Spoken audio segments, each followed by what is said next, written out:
오늘 추수 감사드립니다. 영어로는 Thanksgiving이라 합니다. 옆에 분들하고 한번 인사할까요? Happy Thanksgiving. 예, 감사절의 은혜와 축복이 여러분에게 넘쳐나시기를 바랍니다. 추수 감사절은 성경에 있는 절기는 아닙니다. 교회가 성경에 있는 절기만 지키는 것은 아닙니다. 어린이 주일도 있고 어버이 주일도 있고 그렇게 합니다. 그렇게 하는 것은 우리의 구원의 은혜를 잘 감사하고 살 수 있도록 자신을 돌아보는 기회가 되라고 그렇게 하는 것입니다. 감사절 어떻게 지킬까요? 헌금 어떻게 하면 좋을까요? 그렇게 묻는 분들이 있어서 저 그냥 믿음대로 하세요, 형편대로 하세요 그렇게 말했는데, 그 말이 맞긴 하지만 교육적으로는 좀 이렇게 잘 어떻게 해야 될지 잘 모르는 분들이 있다 그런 생각이 들더라고요. 그래서 목사님은 얼마 하세요? 저는 추수감사금은 100만 원 합니다. 여러분은 우리 목사님 사는 거하고 나하고 비교해서 그렇게 하시면 되고요. 제가 보니까 매주 감사헌금 하시는 분들 계세요. 그런 분들은 추수감사절이라고 뭐 특별히 헌금 많이 안 하셔도 저는 된다고 생각합니다. 늘 감사하며 사시니까요. 매달 감사헌금 하시는 분도 계십니다. 그런 분도 자기 매달 감사하는 대로 하시면 됩니다. 근데 우리가 바쁘다 보니까 감사도 해야 되는데 뭐 생전 감사헌금 안 해보신 분들은 이런 절기 때 한번 자기를 돌아보고 또 감사헌금하고 그렇게 하시는 것도 유익이 있으리라고 생각합니다. 어쨌든 교회는 추수감사절을 지키면서 한 해의 감사한 제목들을 되돌아보는 그런 때입니다. 목사님들은 절기가 굉장히 불편해요. 왜냐하면 설교가 뭐 그건데 또 감사절 또 뭘 할까 뭐 그렇게 생각이 들기 때문에 그렇습니다. 저는 오늘은 이제 시편을 택해봤습니다. 평소에 잘 안 하던 제가 감사절 처음 하는 설교입니다. 시편 118편은 우리가 누구에게 감사하는가, 누가 감사하는가, 왜, 언제, 어떻게 감사하는가 하는 것을 기록해 놓았습니다. 저는 시편 참 좋아하는데 시편은 그 시를 쓴 사람들의 자기의 간증 혹은 자기의 경험, 자기의 감상과 같은 것이죠. 시인이 마음에 이렇게 뜨거우면 시를 쓰는 거잖아요. 그래서 누가 뭐 사랑을 하게 되면 시를 쓰고 시인이 된다 그런 말도 하더라고요. 우리는 뭐 시를 잘 안 쓰는 사람이긴 하지만 그래도 좋은 시를 보면 마음이 이렇게 쿵쿵하기도 하고 그렇잖아요. 저는 문학했으니까 김소월 시인 같은 시, 뭐 나보기가 역겨워서 가실 때에는 말없이 고이 보내드리오리다 뭐 이런 거 보면 좋아요. 그냥 그죠? 또 서정주 선생님 시도 좋고, 저를 가르친 선생님은 김춘수 선생님인데 김춘수 선생님 시도 참 좋아요. 그죠? 내가 그의 이름을 불러주기 전에는 그는 다만 하나의 몸짓에 지나지 않았다. 내가 그의 이름을 불러주었을 때 그는 내게로 와서 꽃이 되었다. 좋잖아요. 잘 쓰셨죠? 시편에도 그런 좋은 시들이 참 많이 있는데 놀라운 사실은 그 시인의 감상, 자기의 경험, 자기의 마음에 뜨거운 것을 적었는데 그것이 성경이 된 것이죠. 성경이 되었다고 하는 것은 성령의 감동으로 말미암아 보편성을 획득한 것입니다. 누구에게 적용해도 되는 말이 된 거죠. 자기 사랑을 노래해서 자기는 그렇게 생각하지만 나는 그렇게 생각하지 않을 수 있잖아요. 그래서 저를 가르친 시인이셨던 김춘 선생님은 여러분의 시대에는 모든 사람이 여러분의 시를 다 좋아하리라고 착각하지 마라. 그런 시대는 지나갔다. 그냥 친구 몇 명만 여러분의 시를 좋아해줘도 그런 기뻐해라. 그렇게 말하셨어요.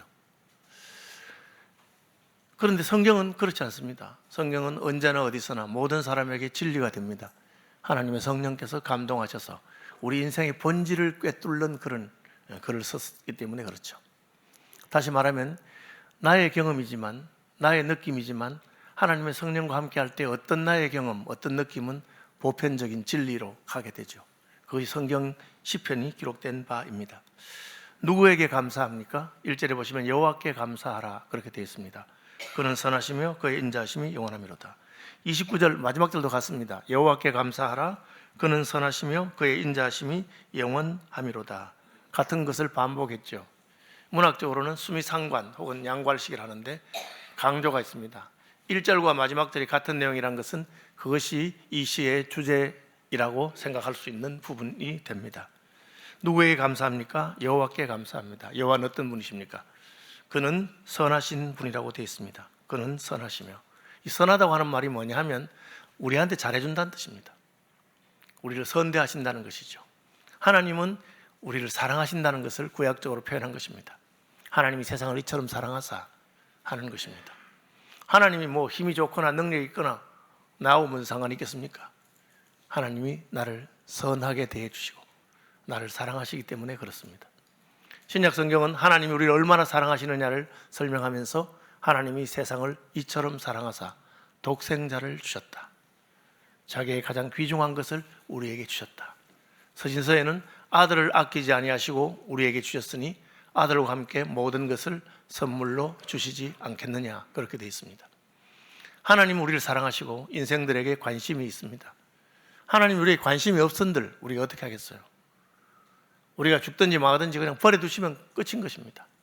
그런데 하나님은 그렇게 하지 아니하시고 우리의 고통에 민감하시고 우리를 긍휼히 여기시고 우리에게 관심이 있습니다. 그것을 하나님은 선하시다, 그렇게 말하고 있습니다.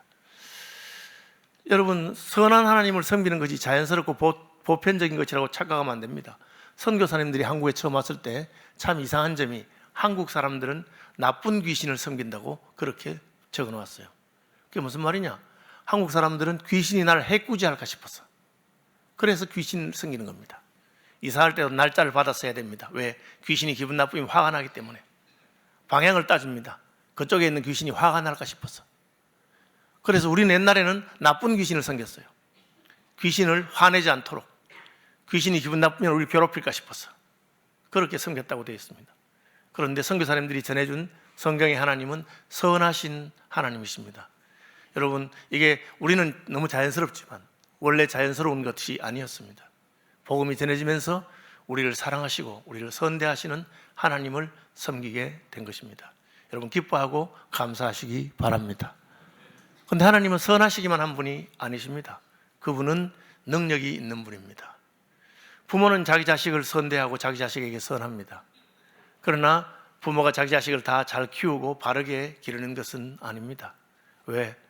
우리는 선한 의도로 자식을 잘못 키우기도 합니다. 오냐오냐 해서 자식을 망치는 것이 부모들이기도 합니다. 할아버지 할머니가 손주를 망치기도 합니다. 왜? 할아버지 할머니 손주가 그저 예쁘기만 하니까 잘 해주기만 하는 것이죠. 그렇게 한다고 해서 되는 게 아닙니다. 왜? 내가 좋은 뜻으로 자식을 키우고 싶었는데 왜 자식을 망칩니까? 내게 지혜가 부족하고 내게 능력이 부족하기 때문에 그렇습니다. 그러나 하나님은 그런 분이 아니십니다. 하나님은 우리를 충분히 도우실 수 있는 능력과 지혜가 있는 분이십니다. 그래서 오늘 본문에 보면 6절과 7절에 7절과 8절에 아닙니다. 8절 9절입니다. 여호와께 피하는 것이 사람을 신뢰하는 것보다 나으며 여호와께 피하는 것이 고관들을 신뢰하는 것보다 낫도다. 우리는 도움을 구하기 위해서 사람이 생각납니다. 어려우면 사람이 생각나죠. 아프면 친구 중에 의사가 있는지 생각해 보게 되죠. 엄마 아빠가 생각나고 그냥 친한 사람들이 생각나는 것이 인생입니다. 그런데 사람은 썩 도움이 되지 않습니다. 여러분, 누구한테 가서 누구야 나 좀 도와줘라 부탁하면 그 친구가 웃으면서 그래 말한다고 해서 그 말 다 믿으면 안 됩니다. 그냥 앞에서 립 서비스 하는 것일 수가 있습니다. 그냥 앞에서 말하고 실제로 뒤에서는 힘도 안 써줄 수도 많이 있는 것이 인생입니다. 구약 성경에 보면 요셉이라고 하는 인물이 있어요. 요셉은 형들의 미움을 받아서 애굽에 팔려갔는데 그래도 성실하게 믿음을 지켜서 보디바라고 하는 애굽의 고위 관료의 집에서 종으로 가정총무로 지냈습니다. 이 친구가 잘생기고 멋있어서 그 보디발의 아내가 나쁜 마음을 품었습니다. 그래서 유혹했습니다. 요셉은 그 유혹을 담대하게 거절했습니다. 하나님 앞에서 내가 나쁜 짓은 할 수 없습니다. 대단한 믿음이죠. 그러니까 이 부인은 앙심을 품고 남편에게 거짓말로 요셉을 누명씌웠습니다. 저놈이 나를 겁탈하려고 했다. 거짓말이죠. 그는 감옥에 가게 됐습니다. 억울하죠. 그런데 감옥에 있는 동안에 요셉이 기회가 왔습니다. 요셉과 함께 감옥에 갇힌 사람 중에 바로의 장관 2명이 들어왔습니다. 한 사람은 떡을 맡은 관원장이고 한 사람은 포도주를 맡은 관원장이었습니다. 포도주 맡은 관원장이 꿈을 꿨는데 꿈에 왕에게 포도주를 바치는 그런 꿈을 꿨습니다. 그래서 그 꿈의 해석을 하지 못해서 끙끙 앓고 있는데 요셉이 장관님들 표정이 왜 안 좋습니까? 내가 어젯밤에 꿈을 꿨는데 무슨 꿈인지 해석이 안 된다. 제게 한번 말씀해 보시죠. 요셉이 그 꿈을 듣더니만 장관님 기쁜 소식입니다. 앞으로 3일 안에 임금님께서 당신을 다시 복직시키고 옛날 자리로 돌아갈 것입니다. 그 꿈이 해석이 좋으니까 옆에 있던 다른 떡 맡은 관원장도 또 물어봅니다. 사실 나도 꿈을 꿨어. 내가 떡 3덩이를 이고 가는데 까마귀가 와서 내 떡을 쪼아 먹었는데 이게 무슨 뜻일까? 장관님, 이건 슬픈 꿈입니다. 아마 장관님 며칠 안에 나가서 처형당하실 것 같습니다. 그렇게 말했습니다. 그대로 되죠, 사실은. 요셉은 포도주 맡은 관원장에게 이렇게 부탁합니다. 만약에 제 꿈 해석이 옳아서 임금님께서 당신을 복직시키거든 저를 기억해 주십시오. 저는 나쁜 짓을 해서 감옥에 들어온 것이 아닙니다. 그래, 내가 복직만 된다면 너 하나 석방시키는 게 뭐 어렵겠느냐. 실제로 그는 복직되었습니다. 성경에 보면 그가 복직되었는데 요셉을 까마득하게 잊어버렸다고 되어 있습니다. 이런 배은망덕한 인생이 있겠습니까? 그것이 인생입니다. 까마득하게 잊어버렸습니다. 여러분, 인생 살아가는 동안에 누가 나를 도와주리라고 생각하는데 안 도와주는 경우가 더 많습니다. 특별히 예수 믿는 사람들은 더 안 도와줍니다. 하나님께서는 우리가 하나님만 의지하고 신뢰하기를 바라기 때문에 사람의 도움을 바라면 실패할 가능성이 참 많습니다. 그런 까마득하게 잊어버리고 자기 자리로 갔습니다. 2년이 지나서 애굽의 바로가 꿈을 꿨습니다. 그런데 그 꿈을 아무도 해석하지 못합니다. 고대에는 꿈 해몽과 점성술 같은 것이 학문로 여겨졌습니다. 그걸 공부하는 사람들이 있습니다. 박사와 술객들이 바로의 꿈을 해석하지 못합니다. 무슨 짐작도 못하겠어요? 그런데 왜 해석하지 못합니까? 틀리면 어떻게 되겠어요? 임금의 꿈을 잘못 해석하면 오히려 자기 자리가 위태롭기 때문에 그냥 해석하지 못했습니다. 그제서야 포도주 맡은 관원장이 요셉이 생각이 났습니다. 그는 이렇게 말합니다. 바로에게, 임금님, 제가 저의 허물을 추억합니다. 사실은 제가 몇 년 전에 복직될 때 꿈을 꾸고 복직되었습니다. 제 꿈을 해석해 준 히브리 청년이 있는데 아직도 감옥에 있습니다. 그 청년에게 한번 물어보시죠. 요셉이 불려와서 그 꿈을 기가 막히게 해석을 했습니다. 그리고 그 꿈대로 되죠. 요셉은 애굽의 총리가 되었습니다. 고고학의 발굴에 따르면 애굽에는 고위 관료가 되기 위해서 나이가 30살이 넘어야 된다, 그런 규정이 있었다고 합니다. 요셉이 꿈을 해석했을 때가 30살이었습니다. 만약에 2년 전에 그 포도주 맡은 관원장의 꿈을 해석하고 그가 요셉을 기억하고 석방시켰다면 요셉은 어떻게 되겠습니까? 자유의 몸은 되었지만 그는 그냥 그야말로 빈털터리로 감옥에서 나온 전과자의 신분이었을 뿐이었을 것입니다. 그런데 하나님의 때가 되니까 하나님께서 요셉을 석방시킬 뿐 아니라 감옥에 있던 죄수의 신분에서 하루아침에 애굽의 총리가 되게 하신 것입니다. 이게 하나님의 계획이죠. 사람을 의지할 필요가 없습니다. 하나님을 의지해야 된다는 것을 보여주는 한 예라고 생각합니다. 또한 본문은 그는 선하실 뿐 아니라, 따라합시다, 인자하심이 영원함이로다. 이게 무슨 말입니까? 하나님이 한 번만, 어쩌다가 젊을 때만 아니고 영원히 우리에게 인자하시다는 것을 말합니다. 사람은 어떡합니까? 인심이라고 하는 변하는 것이죠. 너무 친한 친구였는데 어느 날 다시 만났더니만 나를 까마득하게 잊어버리고 무시하는 수가 있습니다. 결국 우리가 올챙이 씨를 기억하지 못하는 것이 인생이기 때문에 그렇습니다. 하나님은 어떠하십니까? 하나님은 인자하실 뿐 아니라 그 인자하심이 영원한 분입니다. 시편 기자는 그렇게 말합니다. 하나님은 선하시다. 그는 사람보다 다른 분이기 때문에 여호와께 피하는 것이 사람을 신뢰하는 것보다 나으며 여호와께 피하는 것이 고관들을 신뢰하는 것보다 낫다. 그는 인자하신 분이시다. 인자하심이 영원한 분이라고 말합니다. 여기 신뢰한다는 말은 믿는다는 말과 같은 뜻입니다. 하나님이 왜 우리를 보고 하나님을 믿으라, 주 예수를 믿으라 하는지 아시겠습니까? 하나님이 신뢰할 만한 분이기 때문에 그렇습니다. 하나님이 신실하기 때문에 우리도 하나님께 신실하기를 요청하는 것입니다. 이 시편을 가지고 만든 복음송이 있는데 저 같이 한번 불러봤으면 좋겠어요. 방송실 띄워주시고 반주해 주시면 좋겠는데, 시편 118편 1절과 29절. 그는 선하시며 그의 인자하심이 영원하다. 주께 감사하세. 그는 선하시며 인자하심이 영원합니다. 두 번 한번 불러보겠습니다. 반주해 주시면 좋겠네요.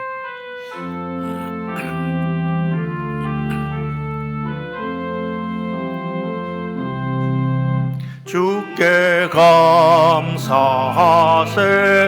그는 선하시며 인자하심이 영원하다. 영원함이라. 주께 감사하세. 그는 선하시며 인자하심이 영원함이라. 한 번 더. 주께 감사하세. 그는 선하시며 인자하심이 영원함이라. 주께 감사하세. 그는 선하시며 인자하심이 영원함이라.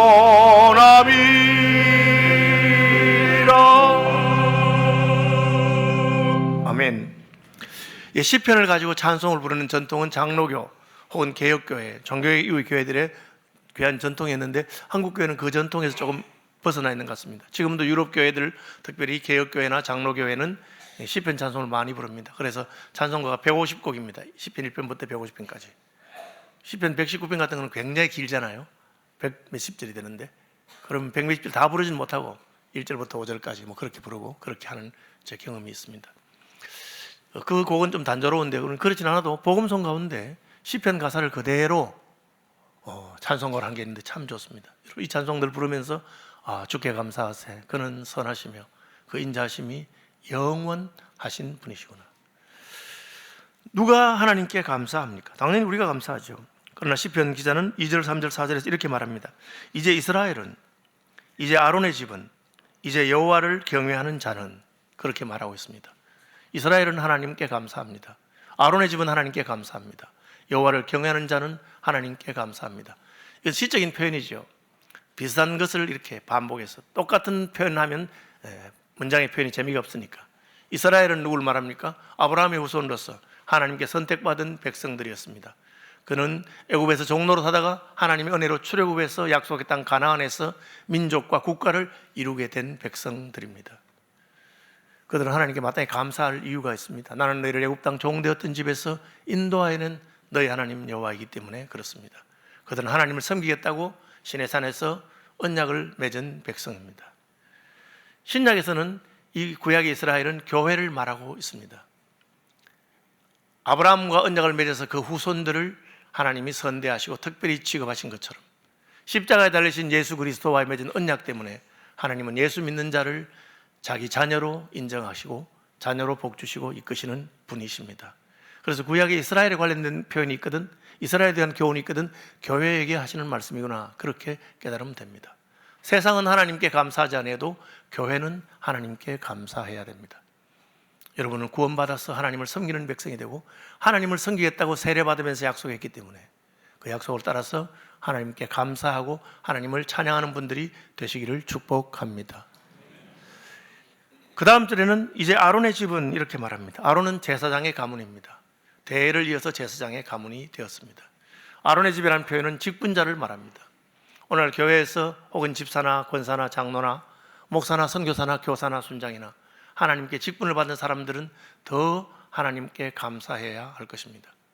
아론이 특별히 잘나거나 허물이 없어서가 아닙니다. 아론도 모세와 다투기도 하고 하나님 마음을 상하게 한 적도 있습니다. 아론의 자손들 가운데도 하나님께 잘못해서 제사장이지만 성전에서 죽음을 당한 사람들도 있습니다.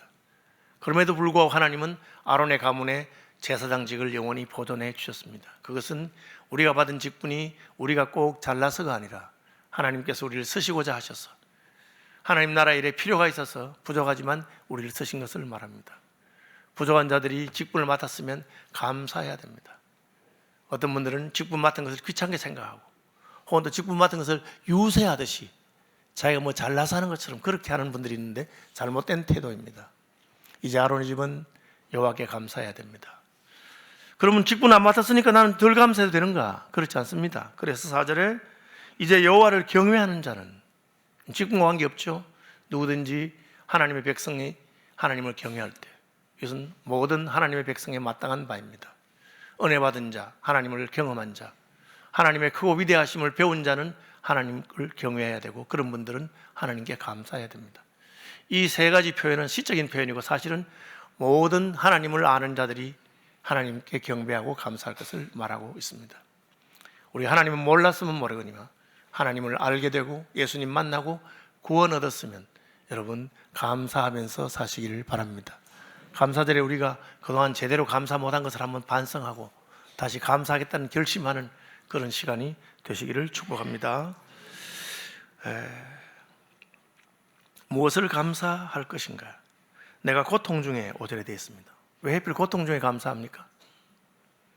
기쁠 때 감사하는 건 누가 못하겠어요? 일이 잘 풀릴 때, 즐거울 때, 하나님께서 복을 주셨을 때 다 감사할 수 있습니다. 그러나 앞이 캄캄하고 고통과 위기와 슬픔이 찾아왔을 때 감사하는 것은 쉬운 일이 아닙니다. 그래서 시인은 고통 중에도 감사합니다. 이것은 고통 중에 감사가 안 되는데 억지로 감사한 척 하라는 뜻은 아닙니다. 하나님 우리가 솔직하고 진실되기를 원하시지 위선적으로 감사하는 척 하는 것을 기뻐하시는 분 아닙니다. 그러면 어떻게 고통 중에 감사할 수 있을까요? 내가 고통 중에 여호와께 부르짖었더니, 여러분 고통 중에 여호와께 부르짖는 것입니다. 아이가 위기를 만나면 엄마를 찾습니다. 왜? 엄마가 있기 때문에. 왜? 엄마가 내 부르짖음을 듣고 문제를 해결할 줄 알기 때문에 엄마를 찾는 것입니다.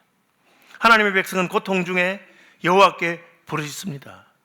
여호와는 그 부르짖음을 들으시고 응답하십니다. 저는 한국말 중에 제일 좋은 게 주여 하는 말입니다. 얼마나 기도하기 좋습니까? 주여 하고 부르짖으면 됩니다. 제가 그 서양 사람들, 유럽 사람들한테 이 통성 기도를 가르치려고 하는데 이게 주여 이게 안 돼. 딴 건 되는데 주여 이걸 뭐 영어로 로드인데 올로드 해도 그 맛이 안 나요. 근데 한국말은 주여 하면 탁 그냥 막 가슴에 탁. 여러분 부르짖으십시오. 왜? 부르짖으면 응답하시기 때문입니다. 너는 내게 부르짖으라. 내가 내게 응답하겠다고 하셨습니다. 내가 원하는 대로 다 하시는 건 아니지만 하나님은 내게 응답하시고 내 기도를 들으시는 분인 것을 보여주십니다. 우리가 고통 중에 감사할 수 있는 것은 여호와께 부르짖으면 여호와께서 응답하시기 때문에 그렇습니다. 나를 넓은 곳에 세우셨도다. 이 말은 뭡니까? 내가 지금 갑갑하다는 것이죠. 진퇴양난이라고 하는 말이 있습니다. 앞으로도 못 가고 뒤로도 못 간다는 거죠. 앞뒤가 콱 막힌 것 같은 사방에 나를 대적하는 사람들이 에워쌌습니다. 그래서 오늘 본문에 보니까 문나라가 나를 에워쌌다. 한 나라가 아닙니다. 여러 나라가 에워쌌죠. 우리나라는 사실은 에워싸인 나라입니다. 북쪽으로 14억의 중국과 수억의 러시아, 그리고 핵무기를 가지고 있다고 큰소리 치는 북한, 그리고 우리나라보다 인구가 몇 배나 되는 일본, 미국 같은 강대국에 둘러싸여 있는 나라입니다. 우리나라에게 우리 편 들어준 사람이 있습니까? 중국이 러시아가 북한이 우리 편 들겠습니까? 일본이 우리 편 들겠습니까? 미국은 좀 우리 편 같았는데 그래도 우리가 자세히 보니까 미국도 역시 자국의 이익을 우선하는 거죠. 그죠? 그래도 우리 우방은 맞지만 문나라가 우리를 에워싸고 있습니다. 여러분 사람들도 마찬가지입니다. 여러분 주위에 있는 사람들이 여러분에게 덕 보려고 하지 여러분에게 도움을 주려고 하는 분들이 있겠습니까?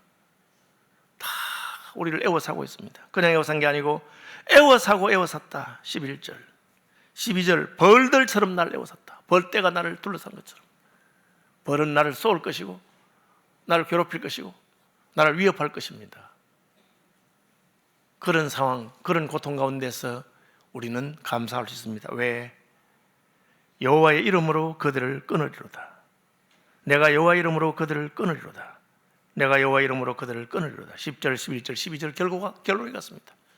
나를 에워쌌으나 에워싸고 에워쌌으나 벌들처럼 에워쌌으나 내게는 여호와의 이름이 있는 것입니다. 많은 대적이 이스라엘 공격했습니다. 블레셋의 군대가 이스라엘 군대와 격돌합니다. 블레셋에 아주 강한 자가 하나 나왔어요. 야, 군사들 목숨을 빼앗을 필요가 뭐 있느냐? 너희 중에 제일 강한 자와 내가 붙어서 승부를 결정내자. 골리앗이죠. 다들 벌벌 떨고 있습니다. 그런데 손엔 다윗이 가서 그와 싸웁니다. 무슨 배짱으로? 너는 칼과 창과 단창으로 내게 나오지만 나는 내가 무시하는 이스라엘의 하나님 만군의 여호와의 이름으로 내게 간다. 여호와 이름을 하나님께서는 자기 백성들에게 주셨습니다. 그래서 하나님께서 자기 이름을 위하여 역사하신 것입니다. 여호와 이름으로 간다 할 때 하나님 뭐라? 누구 이름으로? 내 이름으로. 그래, 내 이름을 가진 다윗이 내 이름으로 나가니까 하나님께서 도와주실 것입니다. 신약 성경에는 예수님께서 자기 이름을 우리에게 주셨습니다. 이제까지는 너희가 내 이름으로 구하지 아니하였으나 이제부터는 구하라.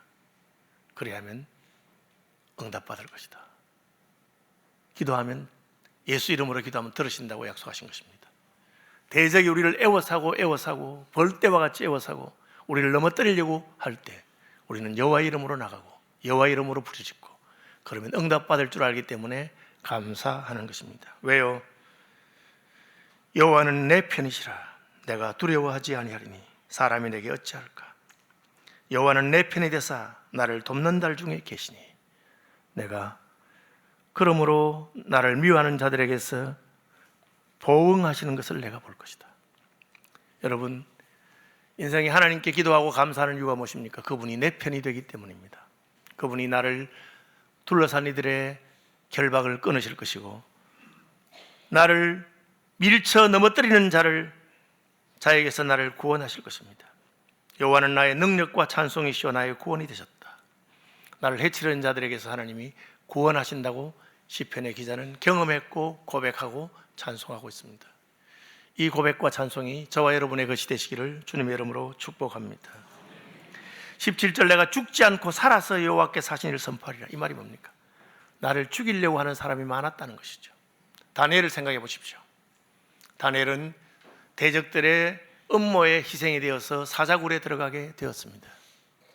그냥 죽이는 것도 아니고 사자에 의해서 삼켜지기를 바라고, 그러나 하나님께서는 사자굴에서 그를 지키시고 건지셨습니다. 다니엘은 살아서 사자굴에서 나와서 하나님의 이름을 높이게 되었습니다. 여호와께서 나를 심히 경책하셨어도 죽음에는 넘기지 아니하셨다. 이 말은 무엇입니까? 우리도 실수한다는 거죠. 우리도 실패하고 잘못하고 하나님 앞에 죄송한 일도 했습니다. 그래서 꾸지람도 듣습니다. 그러나 하나님 우리를 죽이지는 않습니다. 하나님 우리를 꾸지람하셨으나 살려주셨습니다. 그래서 우리는 여전히 살아서 끝까지 살아남아서 하나님을 찬송하고 하나님의 은혜를 감사하게 될 것입니다. 쭉 넘어가서 22절 건축자가 버린 돌이 모퉁이의 머릿돌이 되었나니 이는 여호와께서 행하신 것이요 우리 눈에 기이한 바로다. 다윗에게 적용한다면 다윗은 사울왕 자기 장인이 자기를 버리고 자기를 따르던 사람들이 자기를 배신하고 쫓겨다니게 되었습니다. 나중에는 아들도 자기를 배신한 일이 있었죠. 그러나 결국은 하나님이 다윗을 높이시고 다윗이 통일왕국의 왕이 되게 하시고 다윗의 가문에서 메시아를 보내주셨습니다. 이 구절이 성령 충만받은 오순절의 베드로는 예수님에게 응했다고 말하고 있습니다. 이 예수는 너희 건축자들의 버린 돌로서 모퉁이의 머릿돌이 되었느니라. 너희가 십자가에 못 박아 죽인 이 예수를 하나님이 주와 그리스도가 되게 하셨다고 선포하고 있습니다. 시편 기자는 이 메시아의 비밀을 다 알고 이 시를 적은지 모르지만 성령의 감동으로 말미암아 하나님께 감사할 큰 이유 중에 하나가 건축자들의 버린, 이스라엘 백성들이 다 버린 그 예수를 주께서 부활하게 하셔서 우리의 구원자요 우리의 의와 능력이 되게 하셨다고 선포하고 있습니다. 이는 여호와께서 행하신 것이요 우리 눈에 기이한 바로다. 이날은 여호와께서 정하신 것이라 이날에 우리가 즐거워 기뻐하리로다. 이날이 언제입니까? 예수께서 부활하셔서 승리하시고 높아지신 날입니다. 건축자의 버린 돌이 모퉁이의 머릿돌이 된 날입니다. 여호와 이제 구하옵나니 25절입니다. 이제 구원하소서. 여호와여 우리가 구하옵나니 이제 형통하게 하옵소서. 구약 성경의 구원은 영적인 것만을 말하지 않습니다. 구약 성경의 구원은 우리 영혼이 구원받을 뿐 아니라 이 땅에서 우리가 형통하게 되는 것을 포함하고 있습니다. 우리는 이것을 전인적인 구원이라고 합니다. 하나님은 우리의 영원한 구원을 이 땅에서도 경험하고 누리게 하십니다. 하나님의 능력으로 말미암아 승리하고 하나님의 능력으로 말미암아 형통하게 되는 것이죠. 그래서 구원하시옵소서, 형통하게 하옵소서 그렇게 말하고 있습니다. 여호와 이름으로 오는 자가 복이 있으며, 예수께서는 여호와 이름으로 오셨고 시온에 복을 주시는 분이십니다. 우리는 예수님의 걸음을 따르기 때문에 우리는 축복의 통로가 되고 우리는 복을 받는 자가 됩니다. 땅에서도 복을 받고 영원한 천국에서 주와 함께 통치할 왕들이 될 것입니다. 여호와는 하나님이시라. 그가 우리에게 빛을 비추셨으니 밧줄로 절기제물을 제단불에 매일지어다. 이 말은 하나님의 빛을 보고 구원받은 사람이 하나님께 제사 드린다는 뜻입니다. 제물을 들고 와서 하나님께 바치겠다는 뜻입니다. 주는 나의 하나님이시라 내가 주께 감사하리이다. 주는 나의 하나님이시라 내가 주를 높이리이다. 우리의 감사의 궁극적인 원인은 하나님 때문입니다. 그분이 내 편이 되시고 나의 하나님이 되시고 나에게 인자와 선하심이 영원하시기 때문에 그렇습니다. 29절은 다시 한번 여호와께 감사하라. 그는 선하시며 그의 인자하심이 영원하미로다. 선하심과 인자하심이 영원하신 하나님을 섬기게 되신 여러분을 축복하고 여러분을 축하드립니다. 감사절에 선하신 하나님과 동행하시는 저와 여러분 되기를 주님 이름으로 축복합니다.